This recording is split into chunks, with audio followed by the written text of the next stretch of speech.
Hello student, welcome to my YouTube channel base of education Mantra. Student, आज की इस video में हम करने वाले हैं क्लास 7 की वर्कशीट नंबर 15 यानी कि कार्यपत्रक नंबर 15, जो कि विषय सामाजिक विज्ञान से संबंधित है। तो इस वर्कशीट में हम आज करने वाले हैं समानता के बारे में पढ़ने और समझने वाले हैं।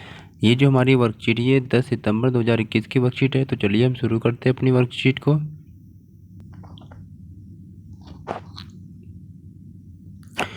प्यारे बच्चों, ये जो हमारी वर्कशीट है समाज विज्ञान की वर्कशीट है, क्लास 7 की वर्कशीट है और वर्कशीट नंबर ये 15 है और 10 सितंबर 2021 की वर्कशीट है। तो प्यारे बच्चों, यहाँ पर अपना नाम लिखेंगे, यहाँ पर अपने क्लास टीचर का नाम लिखेंगे। तो आज की हम वर्कशीट में क्या है, समानता के बारे में पढ़ने और समझने वाले हैं। समानता का मतलब होता है बराबरी। तो चलिए हम कुछ कहानी के माध्यम से समानता को समझने की कोशिश करेंगे। अपने आत्मसम्मान को दांव पर लगाकर जीवित रहना अशोभनीय है। यानी कि हमें भी अपने आत्मसम्मान की रक्षा के लिए क्या है, कुछ न कुछ करना पड़ता है। यानी कि हमें कोई अगर नीचा दिखाए तो भी हमें अच्छा नहीं लगता है। तो आत्मसम्मान जीवन का सबसे ज़रूरी हिस्सा है। इसके बिना व्यक्ति नगण्य है। यानी कि अगर हमारे आत्मसम्मान पर ठेस पहुंचती है तो हमें क्या है, बहुत तकलीफ़ होती है। यानी कि सभी को क्या है, अपना सम्मान पाना अच्छा लगता है। आत्मसम्मान के साथ जीवन बिताने के लिए व्यक्ति को कठिनाइयों पर विजय प्राप्त करनी होती है। आप सभी जानते हैं कि बहुत सारे लोगों को क्या है, अपने आत्मसम्मान को प्राप्त करने के लिए बहुत कठिनाइयों को झेलना पड़ता है। जैसे आप चित्र में देख रहे हैं डॉक्टर भीमराव अम्बेडकर को, इन्होंने भी क्या है, अपने जीवन में बहुत सारी कठिनाइयों को झेला है आत्मसम्मान को प्राप्त करने के लिए। केवल कठिन और निरंतर संघर्ष से ही व्यक्ति बल, विश्वास और मान्यता प्राप्त कर सकता है। मनुष्य नाशवान है। हर व्यक्ति को किसी न किसी दिन मरना है, परंतु व्यक्ति को यह संकल्प लेना चाहिए कि वह अपने जीवन का बलिदान आत्मसम्मान के उच्च आदर्शों को विकसित करने और अपने मानव जीवन को बेहतर बनाने में करेगा। यानी कि सभी व्यक्तियों को क्या है, यह संकल्प लेना चाहिए कि मतलब कि वह अपने जीवन का जो है बलिदान आत्मसम्मान के उच्च आदर्शों को विकसित करने में और मानव जीवन को बेहतर बनाने में वो करेगा। किसी साहसी व्यक्ति व के लिए आत्मसम्मान रहित जीवन जीने से अधिक अशोभनीय और कुछ नहीं है। तो ये जो कथन है, ये जो बात कही गई है डॉक्टर भीमराव अम्बेडकर जी के द्वारा कही गई है। यानी आप सभी लोग जानते हैं कि जो डॉक्टर भीमराव अम्बेडकर हैं, इनको क्या है, संविधान का जनक कहा जाता है। यानी कि संविधान को बनाने में इनका बहुत ही अधिक रोल है। अब यहाँ पर आप देख रहे हैं कि समानता स्थापित करने के लिए भारतीय संविधान के कुछ प्रावधान किए गए। यानी कि जो संविधान है, जिन्हें हम नियमों और कानूनों की पुस्तक कहते हैं। यानी कि किसी भी सरकार को चलाने के लिए जो भी नियम कानून है, वे सभी क्या है, हमारे संविधान में मौजूद है। तो पहला क्या है, कानून की दृष्टि में हर व्यक्ति समान है। यानी कि सभी व्यक्तियों को समानता का अधिकार दिया गया है कानून की दृष्टि से। यानी कि कोई भी व्यक्ति अपराध करेगा, चाहे गरीब हो या अमीर हो, सबको एक ही प्रकार का दंड दिया जाएगा। दूसरा क्या है, किसी भी व्यक्ति के साथ उसके धर्म, जाति, जन्मस्थान एवं लिंग के आधार पर भेदभाव की मनाही। यानी कि किसी भी व्यक्ति के साथ उसके धर्म के आधार पर, जाति के आधार पर, जन्म स्थान और लिंग के आधार पर भेदभाव नहीं किया जा सकता। यानी कि किसी भी व्यक्ति का धर्म कोई भी हो, इसके आधार पर, यानी कि उसका जो जन्म किसी भी जाति में हो तो भी इसके आधार पर भेदभाव नहीं किया जा सकता। जन्म यानी कि वो किसी दूसरे स्टेट में जन्म या राज्य में जन्म लिया तो इसके भी आधार पर भेदभाव नहीं किया जा सकता है। लिंग के आधार पर, यानी कि वो पुरुष है या महिला है, इस आधार पर भी भेदभाव नहीं किया जा सकता है। सभी व्यक्ति सार्वजनिक स्थलों का उपयोग कर सकते हैं। यानी कि जो सभी व्यक्ति है, जो सार्वजनिक स्थान होते हैं, यानी कि जहाँ पर सभी लोगों को आने जाने के लिए क्या है, स्वतंत्र रहती है या आ जा सकते हैं, तो ऐसे स्थानों पर क्या सभी लोगों का उपयोग करने के लिए है, वे लोग क्या है उपयोग कर सकते हैं। जैसे कि भोजन यानी कि रेस्टोरेंट हो गया, पार्क हो गया, तो ये सभी क्या सार्वजनिक स्थल थे जिसका उपयोग सभी लोग कर सकते हैं।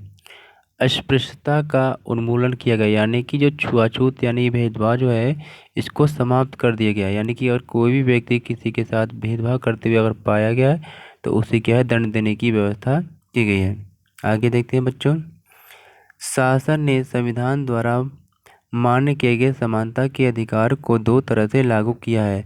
पहला क्या है कि कानून के द्वारा, और दूसरा क्या है सरकार की योजनाओं के व कार्यक्रमों द्वारा सुविधाहीन समाजों की मदद करके, यानी कि सरकार समानता के लिए क्या है इस अधिकार को दो तरह से लागू करती है। एक तो कानून बनाकर, दूसरा क्या सरकार अलग अलग प्रकार की योजनाएं चलाती है जिसके द्वारा जो व्यक्ति सुविधाहीन है यानी कि जिनके पास कोई सुविधा नहीं है उनकी मदद करके।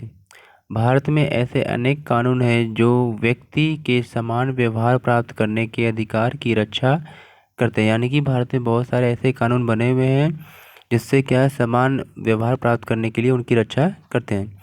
कानून के साथ साथ सरकार ने उन समुदायों जिनके साथ सैकड़ों वर्षों तक असमानता का व्यवहार हुआ है उनका जीवन सुधारने के लिए अनेक कार्यक्रमों और योजनाएं लागू की है। यानी कि जो भारत सरकार हमारी है ये उन ऐसे लोगों के साथ जो क्या बहुत सालों से उनके साथ समानता का व्यवहार नहीं हुआ है उनके जीवन को सुधारने के लिए सरकार क्या है अनेक कार्यक्रम और योजनाएं भी लागू करती है। यह योजना यह सुनिश्चित करने के लिए चलाई गई है कि जिन लोगों को अतीत में अवसर नहीं मिले अब उन्हें अधिक अवसर प्राप्त हो, यानी कि ये सारी जो योजनाएं है ये उन लोगों के लिए चलती है जिन्हें क्या है पहले मौका नहीं मिल पाया है तो उनको क्या अधिक से अधिक मौका यानी अवसर दिया जाएगा। इसी तरह एक योजना यहाँ पर है जिससे हम मध्याह्न भोजन की व्यवस्था करते हैं जिसको आप क्या है मिड डे मील के नाम से जानते हैं बच्चों। तो इस मिड डे मील का क्या उद्देश्य है या इससे लाभ क्या हुआ है तो देखते हैं। या तो इस कार्यक्रम के अंतर्गत क्या होता है सभी सरकारी यानी कि प्राथमिक स्कूलों के बच्चों को दोपहर का जो भोजन है ये स्कूलों द्वारा दिया जाता है। यह योजना जो है भारत में सबसे पहले तमिलनाडु राज्य में प्रारंभ की गई, यानी कि बच्चों जो मिड डे मील व्यवस्था है भारत के सबसे पहले तमिलनाडु राज्य में शुरू की गई थी। अब कब की गई थी 2001 में। उच्चतम न्यायालय ने क्या है सभी राज्य सरकारों को इसे अपने स्कूलों में 6 माह के अंदर यानी 6 मंथ के अंदर आरंभ करने के निर्देश दिए। इस